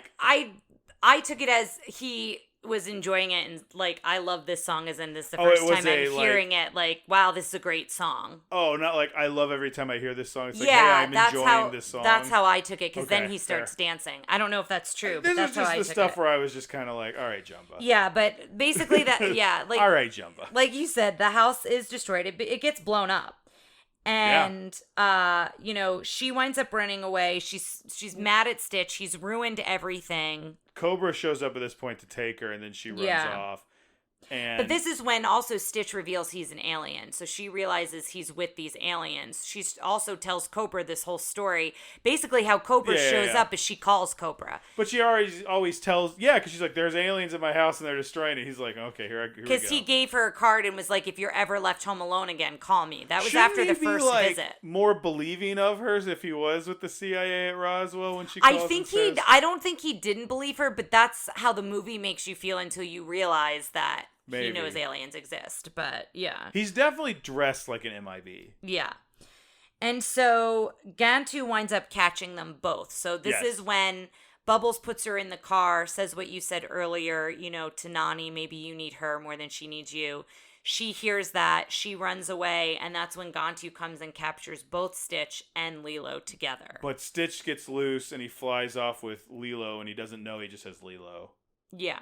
And then Jumba and Pleakley grab Stitch, and Nani has now seen everything. I love she's just like, like every time she sees a new alien, but she's also very determined at this point. She's very much like, where's Lilo? And no one will answer her, and they're pretending like they don't know her. And she's like, no, I need to know where she is. And then this is when Stitch says, Ohana means family. Nobody's forgotten. Nobody gets left behind. And that's when Vin Diesel shows up at church like, family is the most important. No, okay. But that's when he convinces Jumba, and it doesn't take much convincing, but Jumba's like, he's very persuasive, but convinces them that they're all going to go get Lilo together. That was another thing that was kind of a jokey way to get over it. Like, I would have liked to have seen Jumba be a little less of a goof. I don't know. Yeah. He's a little goofballs McGillicuddy for my taste. But then there's this whole scene that takes place. This whole kind of scene of two spaceships battling, trying to get Lilo, and Stitch is on the ship, then he's not, then he falls down, he gets on a fuel truck, puts that in the lava of the volcano, shoots back up. Explodes because he's invulnerable to fire. I love when he bursts into Gantu's stage, he goes, aloha! Like, I just thought that was hilarious. Yeah, and so all of this is happening, and then the head leader, I don't know that we ever find out her name. I think her character is like the leader of the Galactic Council or something. Like, I remember in the making of it was something like that. But she comes down and is finally like, Grand Councilwoman. Yeah, is like, none of you can do this job. I'm going to take him away. And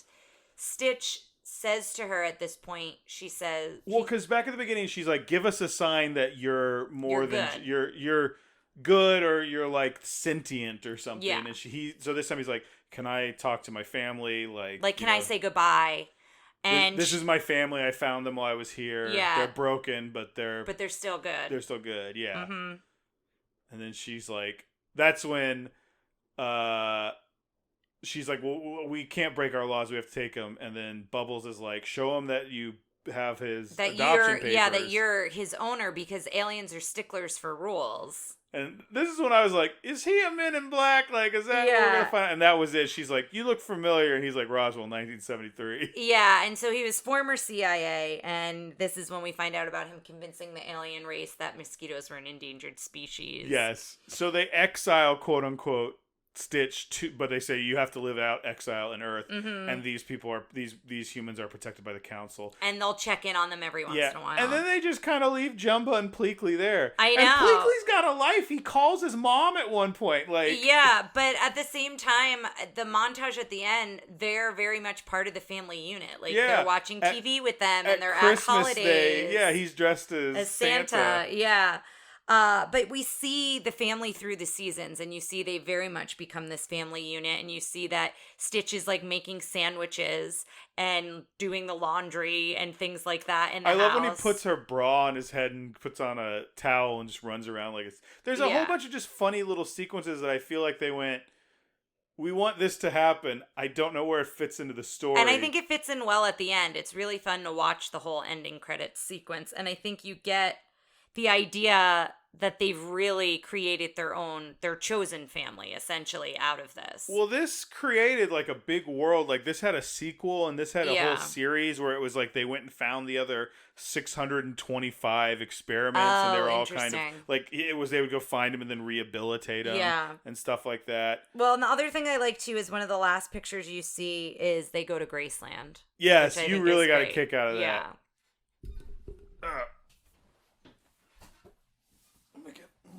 Excuse me. So I feel like it's been a long time since we've done one of these without somebody. Oh, without a guest? Yes. Yeah. So it's just going to be you and me going back and forth on the questions. How was the princess? And I think the princess in this case was Lilo. I really liked her. I know it seemed you had some issues with her, but I liked her. I liked her. I didn't think her arc was as interesting as the other people's, but I liked her a lot. And like I said, I think she's a perfect addition to, like, the parks as a character in the Disney pantheon. Like, this is one of those people that I feel like I've been thinking about how we call everyone princesses, and there's so many quote unquote princesses that aren't in the actual canon, like Esmeralda and Lilo, like, should be one. Like, why couldn't it be a little girl? Other than I think there's some weird thing there we can get into on another podcast where I think there has to be some sort of, like, princesses are old enough to get married or whatever. Yeah. But anyway, like, a little kid being a princess, why can't Lilo be one? I liked her. I think she's very funny. I liked her how weird she was. Yeah, like I loved how eccentric she was. I loved her obsession with Elvis. She felt very real, and that's what I really liked about her. Yes. How was the prince, which is Stitch? I did not like Stitch at the beginning, but by the end, wish I had more time with the Stitch at the end than I did with the Stitch at the beginning. Yeah. But it's cool to see that arc, and that was the whole point of the story, I think. Yeah, I thought Stitch was great, and they did something very different. He was an anti-hero. You know, we called Beast an anti-hero, but I think Beast was a little bit scary, but Stitch just really caused chaos and terror and destruction. I think they took him to the next level. Absolutely. How are the sidekick henchmen? I thought Jumbo was kind of weird. I don't know. He just was a weird dude to me. I didn't really like him that much. I liked Pleakley? Yeah. I did too. That's Kevin McDonald from Kids in the Hall. I'm trying to think of something else you might know him from. You'll know him when we do Sky High someday because he's great in Sky High. Oh, okay. I liked him a lot. I like Cobra Bubbles a lot. Yeah. Like, I think whenever I saw him outside this, I was like, what a dumb character. But, like, in the context of the story, he does well. It's just Vin Rhames is so fun to have. Yeah, no, he was good. Favorite musical number? Like, the Hawaiian Roller Coaster, I think, is the most really prominent one. But my song that will go on my Spotify, Ryan's favorite, I do a song from every movie we do, is going to be Suspicious Minds, just because I like that scene with the record player. And I started writing down and then I gave up because there's a lot. But definitely look up the soundtrack. There's a lot of really good Elvis songs on there. Yeah. And they're not all, Hound Dog, Heartbreak Hotel, the ones that you immediately think of. Those ones are in there, though. Yeah, Stuck on You is one that's really good. And there's a couple others in there, too. So it's super fun. And then Winona Judd sings Just Winona. I didn't know she went as just Winona for a What's the song she sings? Burnin' Love. That's right. Yeah, at the end. Burnin' Love. Mm-hmm. So let's go through how it holds up, which I think is pretty well. The female character agency, I think, is really good in this. Yeah. Like, it way passes the Bechdel test. There's the romance is kind of sidelined, and I think for good reason, between Nani and David. But I think it's also, like, still there. Like, his character is just, like, he's helpful and he loves Nani. And that's the other thing, too, is I think she finally realized she thought she had to do it alone, and that she couldn't be with him because she had to focus on Lilo. And I think by the end you see having him there makes everything easier because she's not doing it all just on her own. Yeah. So yeah, I enjoyed the part he played in it. Drinking and smoking, not really. I don't think any of that. Just the fire, but that's not like cigarette smoking. That doesn't count. Yeah. The ethnic representation, we talked about how well we think they handled. I would love for those. Anybody who is of Hawaiian descent or maybe just even knows more about this, it's something to look up. I'd really like to look up some more about that. And also the Polynesian culture as well, because there were some influences there too that they talked about. So guns and firearms, it's all like laser guns. I think there's, like I said earlier, I think some of the, like, just kind of goofy destruction is a little bit maybe for a slightly older, like, I think it's the low end of PG, but I don't think there's anything in here that's worse than, like, a Looney Tunes cartoon. Yeah. You know? And like I said with the guns, I love the weird, like, gooey, like, blasters. Like, it's just so weird and so original. But something I just haven't seen before, and I really liked it. So we're going to do, for the first time in a long time, a no guest infallible scientific villains rating. And who do you think is the villain in this? It's Gantu, I think, is the best one. So like, too. He has no redemption at the end. No, I think he also... Jumbu? Jamba, I think. Jobu. Jumbu. Jumba, so however you say that. Jobu is from Major League. Have you seen Major League? No. You'd really like Major League. But yeah, I think Gantu. See, here's the thing. Gantu. I want to say, I think it's Gantu, but I want to say all these characters are very visually distinct in very cool ways. Their names don't really stick with me for some reason. Yeah. So let's start with frightening. I think he's more than a 1, definitely, because he's so big. Yeah, I would say he's more intimidating than frightening. Yeah, so I think it's like a 2 or maybe a 3, middle of the road. I'm gonna give him a 2. You give him a 2? I'm gonna do the same because I think he's meant to be like whoa, but I don't think he's meant to be like. I think he's more frightening to the characters than he is anywhere else. Yeah. Funny, he's not funny at all. No, a 1. I think he's gonna be real low. Fierce. I mean, if his size, maybe. I think he's more than a 1. That's more but design, yeah. maybe. So I'm gonna give him a 1. Okay, I'm gonna give him a 2 because I think he's. I don't think he's lacking fierceness, but I don't think he has much. So it may be like a very soft 2. Effective. He's not really effective at all because he's supposed to send Stitch away in the beginning and he loses him.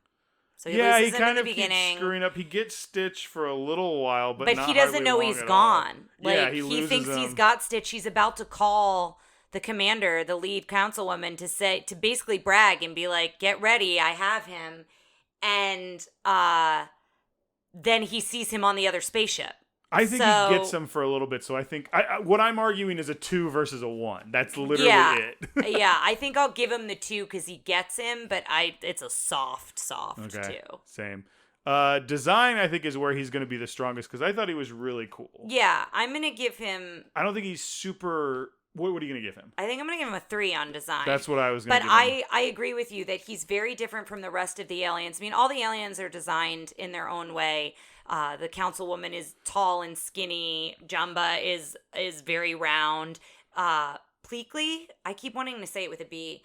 He's he's got a very cool design. He's 3 legs. He's got 2 tongues, like one big eye. He had 3 legs, didn't he? I really liked his design. I like a lot. anything that's not like parallel or something. What it is, where it's like Yeah. two, like there's symmetry down the middle. Yeah, I liked his design a lot. I know that's not who we're talking about, but Right. what I was trying to say is each alien was very distinct in their design, and I think Gantu was the same. He was very Yes. big, very broad-shouldered, and I liked what they did with that.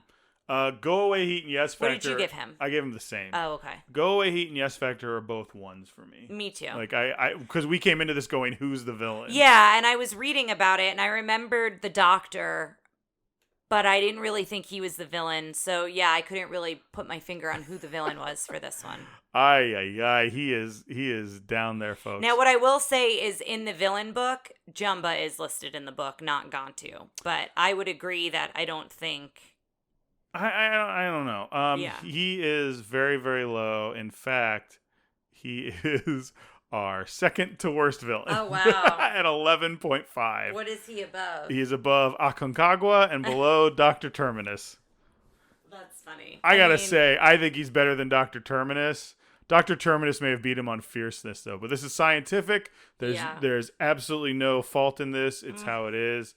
11.5. Let me just double check that one more time. What is this number?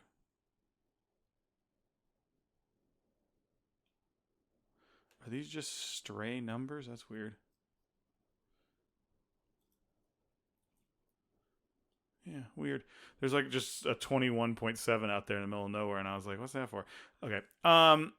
So at the end of the day, I think you have already said this, that you would keep it in. Do we put it on the shelf? It would go, it would go on my shelf. I think Same. also I love Elvis. I think there's a lot of reasons I really enjoyed this movie, but this movie made me laugh enough and gave me the feels enough that it would be one that if I want to experience those emotions, I would put this on. It's one of the ones that I'm like planning on watching because, like I said, I want to see if I like it a little bit better. Kind of being okay with some of the broken family issues. Yeah, and I'm sorry I came out so strong the other way. I just felt I needed to be defensive. I appreciate your apology. I just felt I needed to be defensive of that storyline because Yeah. I just interpreted it very differently than you did. Well, I think that's why it's important. It's not, listen, no one wants a podcast that's just me talking and telling my true. opinion. Excuse me. Well, on that note, thank you guys so much for listening. As always, please remember to rate, review, subscribe, and tell a friend about us. Get some more listeners in there. And our next movie will be Treasure Planet with another. Oh, we forgot that there was one person from the D&D group that hadn't been on yet, and they will be on next time. So Yeah. we'll have the full house of D&D group, but Minus Jordan. who does not watch movies. But until next time, guys, we'll see you around. Thanks for listening to Tara and Ryan's Princess Diaries. If you want to tell us your favorite Disney villain and why it's guest on, send us an email at trprincessdiaries@gmail.com. Or you can send a tweet about how great Maleficent is to @TRPDiaries. Check out our Facebook group by searching for Tara and Ryan's Princess Diaries. Tara and Ryan's Princess Diaries are available on iTunes, Stitcher, Spotify, Overcast, and many more. Wherever you hear us, please be our knight in shining armor and give us a 5-star review. Thanks again, and until next time, remember to always live happily ever after.